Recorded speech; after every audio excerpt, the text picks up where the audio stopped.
Di Timur Tengah yang sering muncul tanpa peringatan memicu kekhawatiran akan potensi Perang Dunia Ketiga, terutama dengan perseteruan antar pemimpin dunia yang bisa memicu konflik lintas kawasan.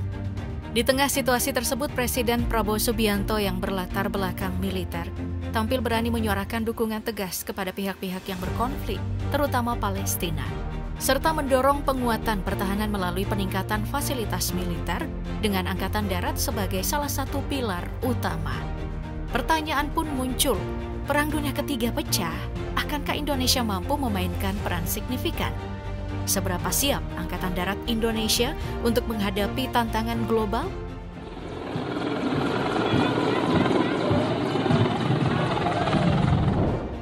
Memasuki tahun 2025, fokus program pengadaan alutsista bagi TNI Angkatan Darat adalah pembelian peralatan yang sesuai kebutuhan operasional dan modernisasi alutsista yang ada. Hal ini diungkapkan oleh Kepala Dinas Penerangan Angkatan Darat Brigjen TNI Wahyu Yudayana sebagai langkah strategis untuk memastikan kesiapan pertahanan nasional. Walaupun rincian spesifik jenis alutsista belum dipublikasikan, inisiatif modernisasi lini TNI Angkatan Darat yang dimulai pada tahun 2024 di bawah kepemimpinan Presiden Joko Widodo dan masa jabatan Prabowo Subianto sebagai Menteri Pertahanan, menegaskan komitmen pemerintah dalam memperkuat kemampuan militer untuk menjaga kedaulatan dan menghadapi berbagai potensi ancaman di masa depan.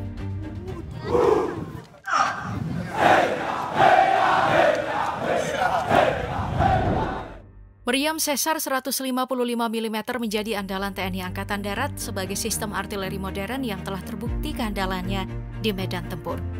Self-propelled howitzer buatan Nexter System asal Prancis ini telah mengantongi 37 unit dengan investasi mencapai 141 juta US dollar dan 2.000 butir amunisi.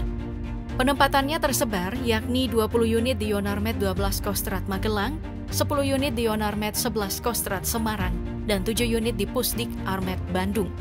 Kedepan, target pengadaan mencapai 91 unit dengan penambahan 54 unit lagi. Spesifikasi meriam ini cukup impresif, kaliber 155 mm dan jangkauan tembak hingga 40 km dengan peluru ERFB.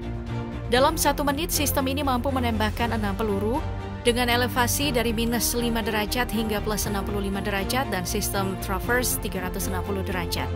Keunggulan teknisnya semakin diperkuat oleh integrasi sistem canggih seperti perlindungan NBC, pendingin udara, kendali tembakan digital, navigasi inersia, penentuan posisi berbasis GPS, dan sistem komunikasi terintegrasi. Semua fitur ini dipasang pada platform truk 6x6 Renault Sherpa 5 yang tak kalah modern. Truk Renault Sherpa 5 sendiri dilengkapi dengan mesin diesel 6 silinder berdaya 340 horsepower, kecepatan maksimum 90 km per jam, dan jarak tempuh hingga 600 km. Pemasangan meriam Caesar pada truk ini meningkatkan mobilitas di medan pertempuran secara signifikan. Konsep shoot and scoot memungkinkan meriam melakukan tembakan, kemudian cepat berpindah di posisi untuk menghindari serangan balasan musuh.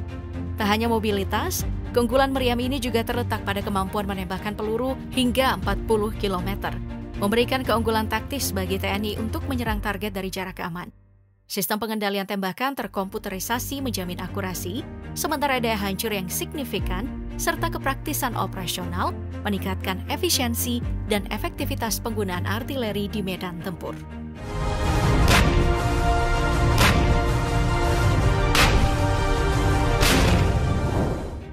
Sistem roket artileri Multiple Launch Rocket System atau MLRS mampu menembakkan beberapa roket sekaligus, sehingga dikenal sebagai peluncur roket ganda. Meski jenis MLRS ini akan dibeli atau dimodernisasi TNI Angkatan Darat pada tahun 2025, tapi belum dipastikan. Umumnya setiap sistem dilengkapi dengan sistem muatan, penunjuk, dan komputer yang mengintegrasikan operasi kendaraan serta proses peluncuran, termasuk pengaturan ledakan. Roket canggih yang digunakan umumnya mengusung teknologi GPS sehingga efektif menyerang sasaran seperti posisi musuh atau bunker.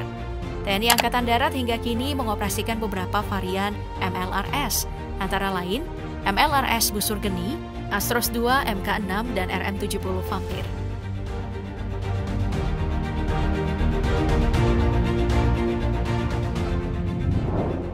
Dikembangkan oleh Litbang, sistem ini memiliki kemampuan tembak 360 derajat dengan 8 tabung peluncur yang siap menembak salvo. Pergerakan hidrolis otomatis memungkinkannya menyesuaikan posisi dengan cepat dan akurat di medan tempur.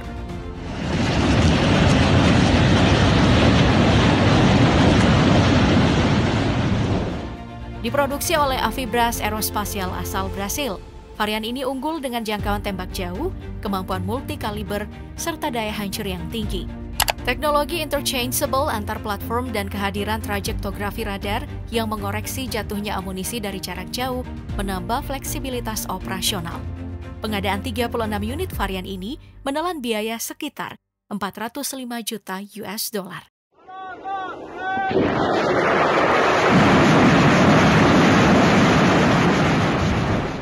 Sebagai versi modern dari RM70-122 MLRS, sistem ini diproduksi di Republik Ceko oleh Angkatan Darat Excalibur. Dengan berat mencapai 25.890 kg dan jarak tembak sekitar 20,3 km. RM70 Vampir dilengkapi dengan kendali berbasis komputer untuk operasi otomatis maupun manual. Fitur seperti komputer balistik, sistem inersia, dan GPS menjamin akurasi serta fleksibilitas penentuan posisi. Harga sistem ini bervariasi mulai dari 175 US dollar hingga 165.000 US dollar, tergantung konfigurasi dan sering dimanfaatkan untuk menyerang berbagai target mulai dari infanteri hingga kendaraan tempur. Dengan kemampuan dan teknologi canggihnya, varian-varian MLRS tersebut menjadi aset strategis bagi TNI Angkatan Darat dalam mempertahankan kedaulatan dan memberikan respon cepat terhadap ancaman di masa depan.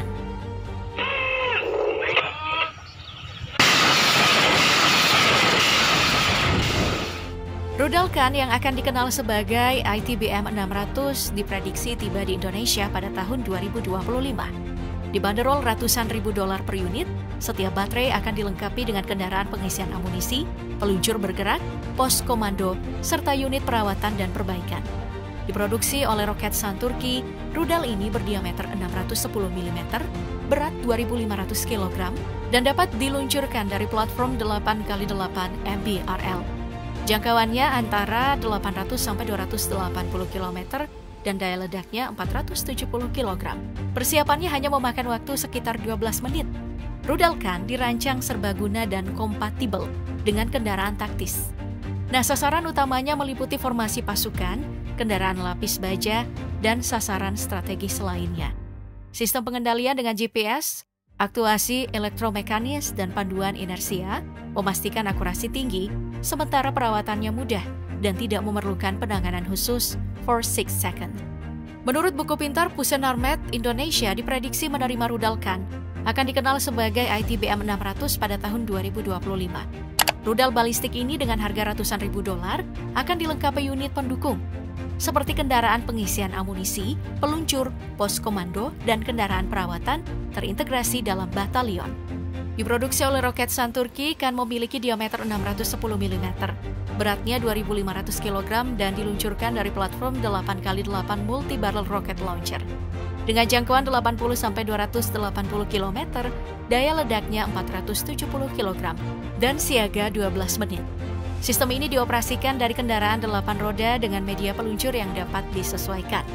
Dirancang serbaguna, Khan menarget formasi pasukan, kendaraan lapis baja, dan sasaran strategis. Keunggulannya terletak pada kemampuan menyerang target bergerak melalui kombinasi GPS, aktuasi elektromekanis, dan panduan inersia, serta perawatan sederhana mendukung penyimpanan jangka panjang.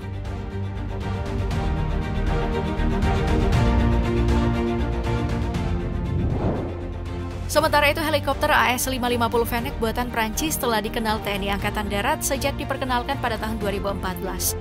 Untuk meningkatkan kemampuan operasional, pada tahun 2024, Kementerian Pertahanan menyerahkan 4 unit Fennec hasil refurbishment lengkap dengan suku cadang kepada TNI Angkatan Darat sebagai bagian dari upaya peningkatan alutsista guna mendukung mobilitas dan daya tempur di berbagai medan. Helikopter militer ringan bermesin tunggal ini yang harganya mencapai 2,6 juta US dollar per unit, diproduksi oleh Airbus Helicopters. Awalnya dirancang dari model sipil AS350 Squirrel yang mengutamakan kenyamanan. Tampilan Fennec telah dirombak sehingga meskipun tidak garang, yang mampu mengusung persenjataan mematikan dan perangkat avionik canggih. Dengan bobot kosong hanya 1,2 ton, Fennec mengoptimalkan kekuatan mesinnya untuk berbagai operasi tempur.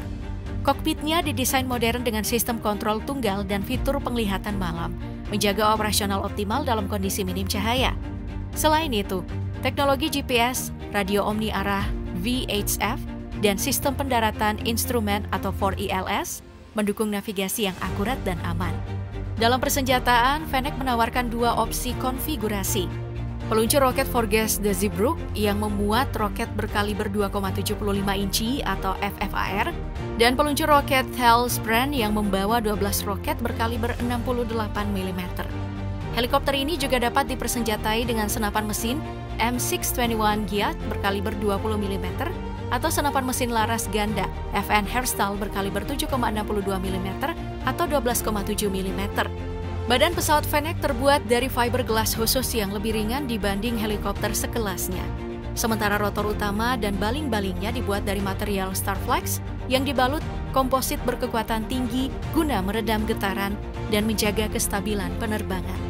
Mesin, varian Turbomeca Ariel B diperkuat dengan lapisan baja tebal untuk menahan tembakan senapan mesin berkaliber besar, sekaligus menjamin keandalan saat operasi di medan tempur.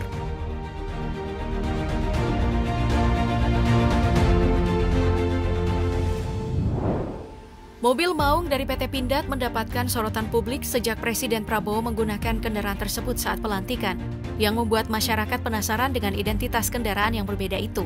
Kini di ranah TNI Angkatan Darat, Pindad telah memainkan peran strategis dengan menghadirkan kendaraan taktis canggih yang dinamakan Maung.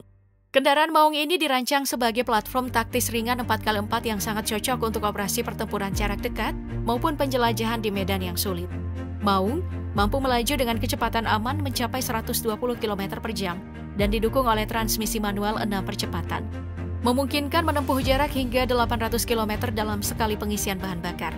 Ditenagai oleh mesin turbo diesel 4 silinder, kendaraan ini menghasilkan daya maksimum 149 horsepower pada 3.400 rotasi per menit, serta torsi maksimum mencapai 400 Nm pada rentang 1.600 sampai 2.000 rotasi per menit. PT Pindad telah memproduksi sekitar 4.000 unit varian Maung MV dengan harga berkisar antara 400 juta hingga 1 miliar rupiah. Varian yang tersedia pun disesuaikan dengan kebutuhan operasional TNI, yakni tipe tangguh, jelajah, dan komando. Pada Rapim Kemhan 2021, Menteri Pertahanan RI juga secara resmi menyerahkan 40 unit Maung kepada Komando Armada Strategis dari Angkatan Darat atau KASAT, menandai komitmen berkelanjutan untuk meningkatkan kemampuan operasional dan mobilitas pasukan TNI Angkatan Darat.